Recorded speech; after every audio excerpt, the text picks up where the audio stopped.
Nama saya Fenia Nadira Putri dengan NIM 11826005 dari kelas Farmasi A. Hari ini saya berkesempatan untuk mereview suatu produk kosmetik yang biasa kita gunakan sehari-hari, yaitu Rexona. Jadi, sebelum kita membahas Rexona ini lebih jauh lagi, ada baiknya kita mengetahui faktor apa sih yang membuat kita harus menggunakan produk ini sehari-hari. Nah, dapat dimulai dari keringat. Keringat itu akan keluar setiap kali kita beraktivitas. Nah, hal itu dikarenakan keringat merupakan cara tubuh untuk mendinginkan dirinya sendiri. Sumber panas ekstranya ini dapat berasal dari otot yang bekerja keras atau saraf yang overstimulasi. Rata-rata orang itu memiliki 2,6 juta kelenjar keringat pada kulitnya. Kelenjar keringat ini terkoneksi dengan saraf dari sistem saraf simpatik dan memiliki dua jenis, yaitu kelenjar ekrin dan kelenjar apokrin. Lalu, kelenjar ekrin ini terdapat paling banyak terutama di telapak tangan, telapak kaki, dan dahi. Lalu, kelenjar ekrin ini memiliki ukuran lebih kecil dan aktif sejak kita dilahirkan. Nah, kelenjar ekrin ini juga menghasilkan keringat yang mengandung 98-99% air dan 1-2% senyawa anorganik, yaitu senyawa anorganik itu ion kalsium, kalium, dan natrium klorida. Dan senyawa organik yaitu asam laktat, urea, dan amonia. Dan menghasilkan keringat yang jernih, tidak berbau dan tidak berasa. Selanjutnya ada kelenjar apokrin, yaitu terdapat paling banyak di sekitar ketiak atau aksila dan anal genital area. Lokasi spesifiknya, kelenjar apokrin ini berada di under armpit atau ketiak kita. Aktivitasnya setelah pubertas dan muncul di folikel yang berambut dan menghasilkan keringat yang bau diakibatkan oleh bakteri kulit dan keringat yang mengandung protein, karbohidrat, dan garam amonium. Itu pada kelenjar apokrin. Lalu, keringat yang dihasilkan tersebut melalui mekanisme sebagai berikut. Kelenjar keringat yang terstimulasi, lalu sel di dalamnya itu akan mengeluarkan cairan yang mirip dengan plasma. Nah, tahapan ini disebut sebagai sekresi primer. Lalu, sumber cairan yang telah dihasilkan tadi menuju interstitial space, yang selanjutnya cairan yang dikeluarkan melalui jalur lurus yang bergantung pada low sweat production dan high sweat production, atau produksi keringat rendah atau produksi keringat yang tinggi. Lalu, karena hari ini saya gunakan produknya Rexona Shower Clean, di sini diklaim bahwa dia adalah antiperspiran dan deodoran. Nah, sebenarnya apa sih antiperspiran dan deodoran itu? Jadi, antiperspiran itu berdasarkan arti kata perspirannya yang bermakna keringat, maka antiperspiran adalah sediaan kosmetik yang digunakan untuk mengurangi volume keringat yang dikeluarkan oleh tubuh. Dan antiperspiran ini termasuk ke dalam obat OTC atau obat bebas karena dia mempengaruhi fungsi atau fisiologis kulit. Sedangkan deodoran itu adalah sediaan kosmetik, bukan obat, yang digunakan untuk meredam bau tak sedap dan menjaga aroma tubuh agar tetap segar dan terlindungi setiap saat. Nah, deodoran itu tidak termasuk ke dalam obat karena dia tidak merubah fungsi atau fisiologis kulit. Dia hanya mengurangi bau dan menjaga aroma tubuh agar segar setiap saat. Nah, perspiran deodoran ini memiliki keunggulan, yaitu salah satu yang utamanya itu adalah efisiensi menggunakan deodoran antiperspiran yang bisa mengatasi masalah bau badan sekaligus keringat berlebih hanya dengan membeli satu produk. Hal itu juga tentu akan membuat lebih hemat. Mekanisme masing-masing sediaan tersebut yaitu untuk antiperspiran ini kan berbasis aluminium. Ya, tadi aluminium klorhidrat. Nah, antiperspiran yang berbasis aluminium ini bekerja dengan menghalangi saluran keringat sehingga mengurangi jumlah keringat yang mencapai permukaan kulit. Lalu, garam aluminium akan larut selama formulasi dalam keadaan asam atau pH-nya rendah. Nah, ketika antiperspiran diaplikasikan ke kulit dan kontak ke dalam keringat, maka akan terjadi kenaikan pH yang menyebabkan garam aluminium untuk mengendapkan dan membentuk sebuah plak pada kelenjar keringat. Lalu keringat terus diproduksi oleh kelenjar keringat tetapi tidak mampu mencapai permukaan kulit.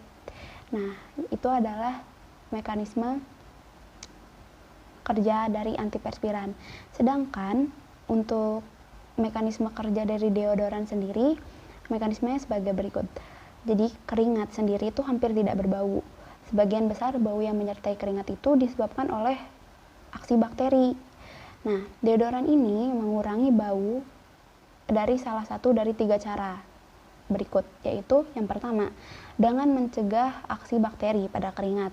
Yang kedua, deodoran membunuh atau menonaktifkan bakteri yang mengandung zat antiseptik dengan sediaan yang mengandung zat antiseptik seperti alkohol, formalin, dan asam borat. Lalu, senyawa klorin, misalnya hipoklorit dan klorheksidin, bekerja dengan membunuh bakteri yang mungkin bertanggung jawab untuk menghasilkan bau. Lalu, yang ketiga, deodoran yang menutupi bau keringat mengandung parfum, minyak esensial, dan desinfektan seperti asam karbol yang hanya menutupi bau sehingga kurang ofensif. Lalu selanjutnya dalam Rexona Shower Clean ini yaitu aqua atau water, aluminium klorohidrat, stearat atau stearat nomor 2 dan nomor 20, helianthus anus atau bahasa Latin dari sunflower atau bunga matahari, yang digunakan adalah minyak dari biji bunga matahari tersebut, parfum, silika dimetil sililat, caprilik atau capric triglycerid, disodium EDTA, pentaerythril tetradibutil hidroksihidrosinamid, hidratid silika, gelatin cross polimer, cellulose gum, dan sodium benzoat. Nah, fungsi dari masing-masing bahan tersebut yaitu aqua atau water itu di produk kosmetik merupakan air yang sudah dimurnikan, bebas racun, polusi, dan mikroba. Nah, itu merupakan syarat-syarat yang harus dipenuhi oleh water untuk penggunaan kosmetik. Nah, tugas utama kandungan ini adalah sebagai pelarut atau solvent, atau sebagai penghantar untuk mengantarkan bahan aktif ke tempat paling efektif dan benefit untuk kulit. Namun, aqua atau water ini juga memiliki kekurangan, yaitu dengan adanya air itu mendorong pertumbuhan bakteri yang dapat mempersingkat masa produk secara signifikan. Karena dari yang kita ketahui bahwa air itu merupakan salah satu penunjang untuk bakteri dapat hidup dan berkembang biak. Maka dari itu, dengan adanya air juga mendorong pertumbuhan bakteri. Yang kedua, itu ada aluminium klorhidrat atau ACH. Adalah sebuah zat yang termasuk di dalam grup garam aluminium. Nah, zat ini dipakai sebagai bahan aktif di dalam sediaan antiperspiran. Nah, Rexona ini menggunakan aluminium klorhidrat dalam antiperspiran sebagai salah satu bahan aktif paling efektif melawan produksi keringat. Nah, bahan ini itu memblok saluran keringat di bawah area ketiak dan menjaga agar terus segar dan percaya diri. Nah, menggunakan antiperspiran dalam jumlah yang wajar itu telah terbukti aman dikarenakan hanya 0,01% saat aluminium klorhidrat menyentuh keringat akan berubah menjadi aluminium hidroksid yang merupakan zat yang kokoh dan tak terlarutkan dan sehingga tidak dapat menembus dinding kulit lalu memasuki badan. Nah, yang ketiga itu ada bahan stearat 2 dan stearat 20. Mereka ini adalah bentuk ester dari asam stearat yang menjadi polyethylene glycol atau PEG. Nah, bahan ini biasa digunakan pada sediaan kosmetik dalam formulasi produk kebersihan pribadi, deodoran, produk berjemur, pewangi, dan produk untuk kulit, mata, dan rambut. Nah, stearat ini berfungsi untuk mengurangi kekuatan interaktif antara molekul-molekul cairan lain sehingga terbentuk emulsi. Apabila stearat tidak ditambahkan ke dalam produk, maka bahan-bahan dalam produk tersebut akan terpisah. Sehingga dapat disimpulkan bahwa fungsi stearat 2 dan stearat 20 ini adalah sebagai emulgator. Karena tanpa adanya stearat 2 dan stearat 20 ini tidak akan terbentuk emulsi pada kesediaan Rexona. Nah, yang keempat adalah Helianthus annus atau bahasa Latin dari sunflower atau bunga matahari, dan yang digunakan adalah minyak dari biji bunga matahari tersebut. Nah, biji bunga matahari itu bermanfaat sebagai salah satu pencerah ketiak alami. Hal ini dikarenakan sunflower minyak biji bunga matahari itu kaya akan kandungan pencerah. Salah satunya berupa vitamin E. Dan tak hanya efektif mencerahkan ketiak, penggunaan biji bunga matahari juga akan sangat aman untuk kulit maupun kesehatan tubuh secara keseluruhan. Yang selanjutnya parfum. Nah, sebagaimana yang telah kita ketahui, parfum itu sebagai pewangi. Nah, parfum disediaan kosmetik itu memberi bau yang menyenangkan dan menyembunyikan bau dari beberapa bahan yang efektif namun tidak berbau menyenangkan, sehingga menambah daya tarik dari suatu produk. Sebagai campuran dari berbagai zat juga parfum itu dapat digunakan. Lalu pewangi juga dapat menyebabkan kulit sensitif karena mengandung berbagai bahan. Lalu bahan yang selanjutnya ada silika dimetil sililat. Nah, ini termasuk ke dalam polimer siloksan, yaitu polimer yang kekuatan strukturnya terdiri dari silikon yang dapat bergerak dan atom oksigen. Nah, bahan ini adalah padatan yang tidak larut air, digunakan sebagai anti-caking agent atau bahan pembantu dalam pengolahan yang mencegah zat bubuk atau butiran itu membentuk gumpalan. Lalu bulking agent atau artinya mencairkan zat padat lain untuk meningkatkan volume produk. Slip modifier atau bahan yang membantu zat lain untuk mengalir lebih mudah dan lebih encer tanpa bereaksi secara kimia. Nah, selanjutnya sebagai agen peningkat viskositas. Lalu selanjutnya ada caprylic atau capryc triglycerid yang berasal dari minyak kelapa dan gliserin sehingga memiliki fungsi sebagai pelembab kulit yang sangat baik. Campuran asam lemak digunakan kulit itu untuk mengisi permukaan kulit dan menahan kehilangan kelembapan sehingga dalam melembutkan kulit itu dia dapat bekerja secara efektif. Nah, berfungsi juga sebagai pengental caprylic ini. Selanjutnya ada disodium EDTA, adalah bagian dari garam EDTA yang berbentuk bubuk kristal, tetapi sering dijualnya dalam bentuk larutan encer. Disodium EDTA ini berfungsi untuk mengikat ion logam yang menonaktifkannya.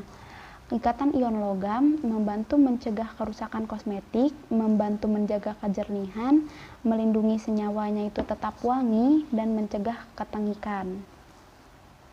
Lalu ada pentaerythryl tetradibutil hidroksihidrosinamid.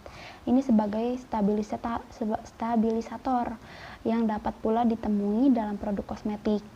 Nah, bahan ini itu berperan sebagai antioksidan yang digunakan untuk mempertahankan sifat dari kinerja dari suatu produk apabila terkena udara, cahaya, atau panas.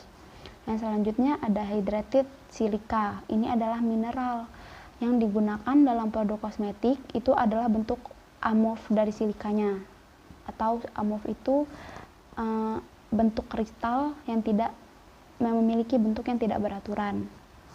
Nah, hydrated silica ini memiliki atom air tambahan yang terikat pada silika dan memiliki fungsi yaitu abrasif, di mana abrasif itu adalah bahan yang digunakan untuk menghaluskan, absorben atau bahan yang memiliki kapasitas untuk menyerap cairan, dan anti-caking agent atau bahan pembantu dalam pengolahan yang mencegah zat bubuk atau butiran membentuk gumpalan, dan bulking agent atau mencairkan zat padat lain untuk meningkatkan volume produk. Sebagai opacifying agent atau zat yang mengurangi tampilan produk kosmetik yang transparan, atau ini opacifying agent ini juga digunakan untuk atau agen kekeruhan.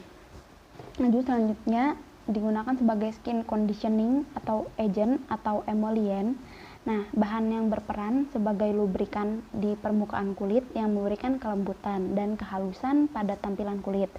Sebagai suspending agent atau zat pensuspensi yang memodifikasi karakteristik permukaan padatan dengan absorpsi atau penyerapannya itu hanya terjadi di permukaan dan mengubah sifat permukaan benda padat, menjaga agar partikel tidak menyatu dan berpisah dari larutan. Nah, itu salah satu dari fungsi, yaitu sebagai suspending agent, dan selanjutnya sebagai agen peningkat viskositas. Lalu selanjutnya ada gelatin cross polymer, yaitu adalah conditioner kulit yang digunakan untuk mencegah perkembangan bakteri atau antibakterial agent. Nah, selanjutnya ada cellulose gum. Ini adalah bahan alami berserat dari tanaman yang paling sering digunakannya itu sebagai pengental, tetapi juga digunakan sebagai film forming agent atau bahan yang mengering lalu membentuk lapisan tipis pada kulit, rambut, atau kuku. Nah, yang terakhir adalah bahannya, yaitu sodium benzoat. Nah, sodium benzoat ini adalah garam dari asam benzoat yang memiliki fungsi sebagai corrosion inhibitor atau bahan yang mencegah korosi atau karat dari bahan logam yang digunakan pada kemasan kosmetik. Lalu digunakan juga sebagai fragrance ingredient atau zat yang memberikan bau pada suatu produk, preservatif atau bahan yang mencegah atau menghambat pertumbuhan bakteri, dengan demikian melindungi produk kosmetik dari pembusukan, karena sodium benzoat itu sebagai pengawet pada sediaan kosmetik, yaitu Rexona. Nah, Rexona Sour Clay diproduksi oleh PT Unilever Indonesia Tbk Indonesia. PT Unilever Indonesia Tbk itu telah mentaati peraturan tentang kehalalan, mulai dari formula dan bahan baku, suplai bahan baku, dan proses produksi dan fasilitas, hingga proses distribusi harus memenuhi ketentuan hal yang ditetapkan LPOM MUI. Bahkan sempat mengaplikasikan sistem jaminan halal secara sukarela sejak 1994, karena dibutuhkannya ketentuan halal dari LPOM MUI itu dikarenakan Rexona ini didistribusikan di negara yang rata-rata mayoritasnya itu beragama Islam, sehingga membutuhkan yang namanya ketentuan halal. Jadi masyarakat tidak takut untuk menggunakan sediaan ini, dan selain itu terjamin kehalalannya dengan adanya ketetapan halal dari LPOM MUI ini. Nah, setelah diproduksi, Rexona ini didistribusikan oleh PT Unilever sendiri di Jalan BSD Boulevard Barat, Green Office Park, Kavling 3, BSD City, Tangerang, dengan kode pos 15345 Indonesia, dan memiliki izin edarnya dari BPOM dengan nomor NA 18140900271 dengan merek daftar R nomor IDM 00232317. Nah, selanjutnya dapat dilihat kemasan Rexona roll-on ini terbuat dari plastik, sehingga dapat memudahkan dalam pengaplikasiannya karena tidak berat, tidak mudah pecah seperti kemasan produk lain yang kemasannya itu terbuat dari kaca, dan efektif apabila dibawa di dalam tas tanpa khawatir akan pecah dan isinya itu akan mengotori tas karena bahannya itu terbuat dari plastik. Nah, seperti ini. Selain itu, memberikan manfaat dalam kebersihannya, yaitu sediaan tetap higienis karena bentuk pengaplikasiannya berbentuk roll-on, tidak kontak langsung dengan dunia luar, dan tutupnya ini dirancang agar produk dapat tertutup rapat sehingga meminimalkan bakteri yang dapat mengontaminasi. dan menimbulkan kerusakan pada produk, dan menjaga isinya itu, isi sediaannya ini tetap pada tempatnya atau tidak keluar apabila sedang tidak dipakai, karena dia terdapat roll on di dalam sini. Nah, pemilihan bahan plastik ini pun tidak ikut bereaksi dan mempengaruhi isi sediaan di dalamnya, sehingga sediaan tidak mengalami kerusakan. Nah, selain itu, plastik yang tidak transparan membuat isi sediaannya tetap stabil. Ini kan tidak transparan. Nah, berwarna putih, sehingga sediaannya itu tuh lebih stabil karena tidak terpapar langsung oleh keringat, terpapar langsung oleh sinar matahari, dan jadi dapat disimpulkan bahwa kemasan Rexona Shower Clean Roll On ini telah sesuai baik untuk standar penggunaannya dan untuk pengamanan sediaannya. Berikut review kosmetik dari saya. Apabila ada kesalahan dalam pengucapan kata-kata, saya minta maaf. Terima kasih. Wassalamualaikum warahmatullahi wabarakatuh.